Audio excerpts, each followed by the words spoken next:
ओम साई राम। हमारे चैनल में आप सभी का बहुत बहुत स्वागत है। श्री साई सच्चरित्र अध्याय 8 मानव जन्म का महत्व, श्री साईं बाबा की भिक्षावृत्ति, बाईजाबाई की सेवा, श्री साईं बाबा का शयन कक्ष, खुशाल चंद पर प्रेम। जैसा कि गत अध्याय में कहा गया है, अब श्री हेमांत पंत मानव जन्म की महत्ता को विस्तृत रूप में समझाते हैं।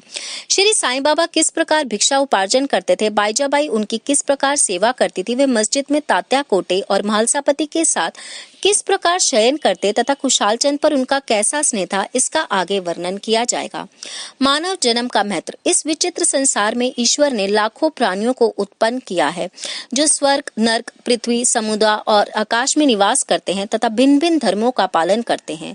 इन प्राणियों में जिनका पुण्य प्रबल है, वे स्वर्ग में निवास करते हैं और अपने सत्कृत्यों का फल भोगते हैं। पुण्य के क्षीण होते ही वे फिर निम्न स्थान पर आ जाते हैं और वह प्राणी जिन्होंने पाप या दुष्कर्म किए हैं, नरक को जाते हैं और अपने कुकर्मों का फल भोगते हैं। जब उनके पाप और पुण्य का समन्वय हो जाता है, तब उन्हें मानव जन्म और मोक्ष प्राप्त करने का अवसर प्राप्त होता है। जब पाप और पुण्य दोनों नष्ट हो जाते हैं, तब वे मुक्त हो जाते हैं। अपने कर्म तथा प्रारब्ध के अनुसार ही आत्माएं जन्म लेती या काया प्रवेश करती हैं। मनुष्य शरीर अनमोल। यह सत्य है कि समस्त प्राणियों में चार बातें एक समान है: आहार, निद्रा, भय और मैथुन। मानव प्राणी को ज्ञान एक विशेष देन है, जिसकी सहायता से वे ईश्वर दर्शन कर सकता है, जो अन्य किसी योनि में संभव नहीं। यही कारण है कि देवता भी मानव योनि से ईर्ष्या करते हैं तथा पृथ्वी पर मानव जन्म धारण करने के हेतु सदैव ललायत रहते हैं, जिससे उन्हें अंत में मुक्ति प्राप्त हो। किसी किसी का ऐसा भी मत है कि मानव शरीर अति दोषयुक्त है। यह कृमि, मज्जा और कफ से परिपूर्ण, क्षणभंगुर, रोगग्रस्त तथा नश्वर है। इसमें कोई संदेह नहीं है कि यह कथन अंशतः सत्य है, परंतु इतना दोषपूर्ण होते हुए भी मानव शरीर का मूल्य अधिक है, क्योंकि ज्ञान की प्राप्ति केवल इसी योनि में संभव है। मानव शरीर प्राप्त होने पर भी ज्ञात होता है कि यह शरीर नश्वर और विश्व परिवर्तनशील है, और इस प्रकार धारणा कर इंद्रिय जन्य विषयों को तिलांजलि देकर तथा सत असत का विवेक कर ईश्वर का साक्षात्कार किया जा सकता है। इसलिए यदि हम शरीर को तुच्छ और अपवित्र समझकर उसकी उपेक्षा करें, तो हम ईश्वर दर्शन के अवसर से वंचित रह जाएंगे। यदि हम उसे मूल्यवान समझकर उसका मोह करेंगे, तो हम इंद्रिय सुखों की ओर प्रवृत्त हो जाएंगे और तब हमारा पतन भी सुनिश्चित ही है। इसलिए उचित मार्ग जिसका अवलंबन करना चाहिए यह है कि ना तो देह की उपेक्षा ही करो और ना ही उसमें आसक्ति रखो। केवल इतना ही ध्यान रहे कि किसी घुड़सवार का अपनी यात्रा में अपने घोड़े पर तब तक ही मोह रहता है जब तक वह अपने निर्दिष्ट स्थान पर पहुंचकर लौट ना आए। इसलिए ईश्वर दर्शन या आत्म साक्षात्कार के निमित्त शरीर को सदा ही लगाए रखना चाहिए, जो जीवन का मुख्य ध्येय है। ऐसा कहा जाता है कि अनेक प्राणियों की उत्पत्ति करने के पश्चात भी ईश्वर को संतोष नहीं हुआ। कारण यह है कि कोई भी प्राणी उसकी अलौकिक रचना और सृष्टि को समझने में समर्थ ना हो सका, और इसी कारण उसने एक विशेष प्राणी अर्थात मानव जाति की उत्पत्ति की और उसे ज्ञान की विशेष सुविधा प्रदान की। जब ईश्वर ने देखा कि मानव उसकी लीला, अद्भुत रचनाओं तथा ज्ञान को समझने के योग्य है, तब उन्हें अति हर्ष एवं संतोष प्राप्त हुआ। इसलिए मानव जन्म प्राप्त होना बड़े सौभाग्य का सूचक है। उच्च ब्राह्मण कुल में जन्म लेना तो परम सौभाग्य का लक्षण है, परंतु श्री साईं चरणाम्बुजों में प्रीति और उनकी शरणागति प्राप्त होना इन सभी में अति श्रेष्ठ है। मानव का प्रयत्न। इस संसार में मानव जन्म अति दुर्लभ है। हर मनुष्य की मृत्यु तो निश्चित ही है और वह किसी भी क्षण उसका आलिंगन कर सकती है। ऐसी ही धारणा कर हमें अपने ध्येय की प्राप्ति में सदैव तत्पर रहना चाहिए। जिस प्रकार खोए हुए राजकुमार की खोज में राजा प्रत्येक संभव उपाय प्रयोग में लाता है, उसी प्रकार किंचित मात्र भी विलंब न करके हमें अपने अभिष्ट की सिद्धि के हेतु शीघ्रता करना ही स्वर्थता उचित है। अतः पूर्ण लगन और उत्सुकता पूर्वक अपने ध्येय, आलस्य और निद्रा को त्याग कर हमें ईश्वर का सर्वदा ध्यान करना चाहिए। यदि हम ऐसा ना कर सकें, तो हमें पशुओं के स्तर पर ही अपने को समझना पड़ेगा। कैसे प्रवृत्त होना। अधिक सफलता पूर्वक और सुलभ साक्षात्कार को प्राप्त करने का एकमात्र उपाय है किसी योग्य संत या सतगुरु के चरणों की शीतल छाया में आश्रय लेना, जिसे कि ईश्वर साक्षात्कार हो चुका हो। जो लाभ धार्मिक व्याख्यानों के श्रवण करने और धार्मिक ग्रंथों के अध्ययन करने से प्राप्त नहीं हो सकता, वह इन उच्च आत्मज्ञानियों की संगति से सहज में ही प्राप्त हो जाता है। जो प्रकाश हमें सूर्य से प्राप्त होता है, वैसा विश्व के समस्त तारे भी मिल जाएं तो भी नहीं दे सकते। इसी प्रकार जिस आध्यात्मिक ज्ञान की उपलब्धि हमें सतगुरु की कृपा से हो सकती है, वह ग्रंथों और उपदेशों से किसी भी प्रकार संभव नहीं है। उनकी प्रत्येक गतिविधि, मृदु भाषण, गुहा उपदेश, क्षमाशीलता, स्थिरता, वैराग्य, दान और परोपकारिता, मानव शरीर का नियंत्रण, अहंकार शून्यता आदि गुण जिस प्रकार के वे इस पवित्र मंगल विभूति द्वारा व्यवहार में आते हैं, सत्संग द्वारा भक्त लोगों को उसके प्रत्यक्ष दर्शन होते हैं। इससे मस्तिष्क की जागृति तथा उत्तरोत्तर आध्यात्मिक उन्नति होती रहती है। श्री साईं बाबा इसी प्रकार के एक संत या सतगुरु थे। यद्यपि वे बाहरी रूप से एक फकीर का अभिनय करते थे, परंतु वे सदैव आत्मलीन रहते। वे समस्त प्राणियों से प्रेम करते और उनमें भगवत दर्शन का अनुभव करते थे। सुखों का उनको कोई आकर्षण न था और ना वे आपत्तियों से विचलित होते थे। उनके लिए अमीर और फकीर दोनों एक ही समान थे। जिनकी उपार्जन किए करते थे, वे कार्य भी इस प्रकार करते थे। श्री साईं बाबा की भिक्षावृत्ति। शिरडी वासियों के भाग्य की कौन कल्पना कर सकता है कि जिनके द्वार पर ब्रह्मा भिक्षुक के रूप में खड़े रहकर पुकार करते थे, ओ माई, एक रोटी का टुकड़ा मिले, और उसे प्राप्त कर लेने के लिए अपने हाथ फैलाते थे। एक हाथ में वे सदा टमरेल लिए रहते तथा दूसरे में एक झोली। कुछ गृहों में तो वह प्रतिदिन ही जाते और किसी किसी के द्वार पर केवल फेरी ही लगाते थे। वे साग, दूध या छाछ आदि पदार्थ तो टिन पाट में लेते तथा भात व रोटी आदि अन्य सूखी वस्तुएं झोली में डाल लेते थे। बाबा की जीवा का कोई स्वाद रुचि न थी, क्योंकि उन्होंने उसे अपने वश में कर लिया था। इसलिए वे भिन्न भिन्न वस्तुओं के स्वाद की चिंता क्यों करते।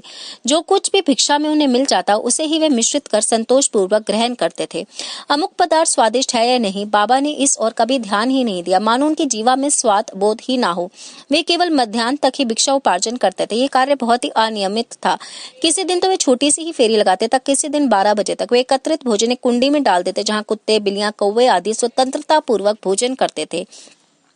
बाबा ने उन्हें कभी नहीं भगाया। एक स्त्री भी जो मस्जिद में झाड़ू लगाया करती थी, रोटी के 10-12 टुकड़े उठाकर अपने घर ले जाती थी, परंतु किसी ने कभी उसे नहीं रोका। जिन्होंने स्वप्न में भी बिल्लियों और कुत्तों को कभी नहीं दुत्कारा, वह भला निसहाय गरीब को रोटी के कुछ टुकड़ों को उठाने से क्यों रोकते।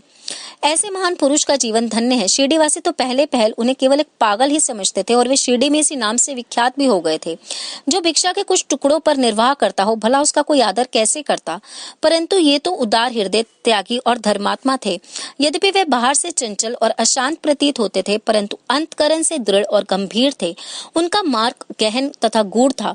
फिर भी ग्राम में कुछ ऐसे श्रद्धावान और सौभाग्यशाली व्यक्ति थे जिन्होंने उन्हें पहचान कर एक महान पुरुष माना। ऐसी ही एक घटना नीचे दी जाती है। बाईजाबाई की सेवा। तात्या कोटे की माता, जिनका नाम बाईजाबाई था, दोपहर के समय एक टोकरी में रोटी और भाजी लेकर जंगल को जाया करती थी।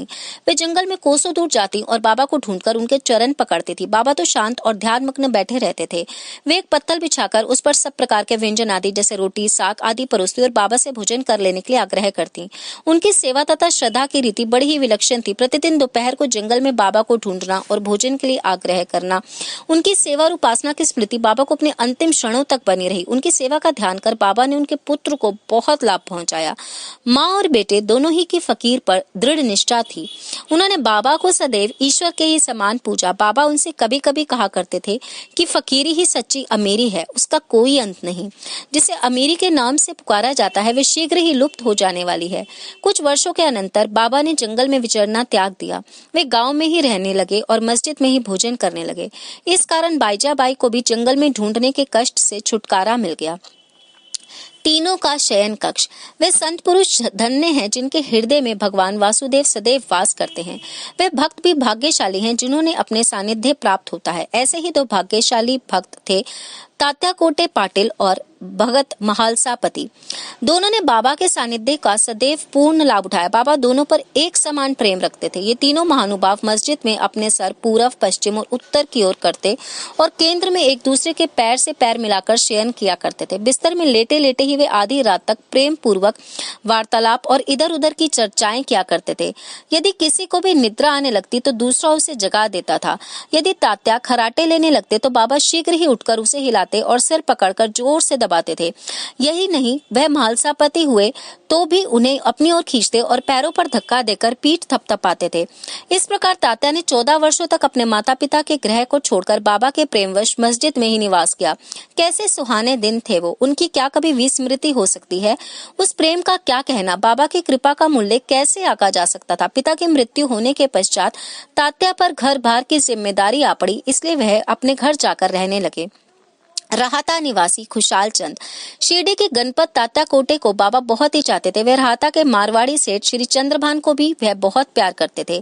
सेठ जी का देहांत होने के उपरांत बाबा उसके भतीजे खुशाल चंद को भी अधिक प्रेम करते थे। वे उनके कल्याण की दिन रात फिक्र किया करते थे। कभी बैलगाड़ी में तो कभी टांगे में वे अपने अंतरंग मित्रों के साथ राहता को जाया करते थे। ग्रामवासी बाबा के गांव के फाटक पर आते ही उनका अपूर्व स्वागत करते और उन्हें प्रणाम कर बड़ी धूमधाम से गांव में ले जाते थे। खुशहाल चंद बाबा को अपने घर ले जाते और कोमल आसन पर बिठाकर उत्तम सुस्वाद भोजन कराते और आनंद तथा प्रसन्न चित्त से कुछ काल तक वार्तालाप किया करते थे। फिर बाबा सबको आनंदित कर और आशीर्वाद देकर शिरडी वापस आ जाते थे। एक और राहता दक्षिण में तथा दूसरी ओर नीम गांव उत्तर में था। इन दोनों ग्रामों के मध्य में शिरडी स्थित है। बाबा अपने जीवन काल में कभी भी इन सीमाओं के पार नहीं गए। उन्होंने कभी रेलगाड़ी नहीं देखी और ना कभी उसमें प्रवास ही किया, परंतु फिर भी उन्हें सब गाड़ियों के आवागमन का सही सलाम ठीक ठाक ज्ञान रहता था। जो भक्तगण बाबा से लौटने की अनुमति मांगते और जो आदेश अनुसार चलते वे कुशलता पूर्वक घर पहुंच जाते थे, परंतु इसके विपरीत जो अवज्ञा करते उन्हें दुर्भाग्य व दुर्घटनाओं का सामना करना पड़ता था। इस विषय से संबंधित घटनाओं और अन्य विषयों का अगले अध्याय में विस्तार पूर्वक वर्णन किया जाएगा। विशेष इस अध्याय के नीचे दी हुई टिप्पणी बाबा के खुशहाल चंद पर प्रेम के संबंध में है। किस प्रकार उन्होंने काका साहेब दीक्षित को राहता जाकर खुशहाल चंद को लिवा लाने को कहा और उसी दोपहर को खुशहाल चंद से स्वप्न में शिरडी आने को कहा, इसी उल्लेख का इसका वर्णन यहाँ नहीं किया गया, क्योंकि इसका वर्णन इस सच्चरित्र के 30वें अध्याय में किया जाएगा। श्री सद्गुरु साईनाथ अर्पणस्तु। शुभम भवतु।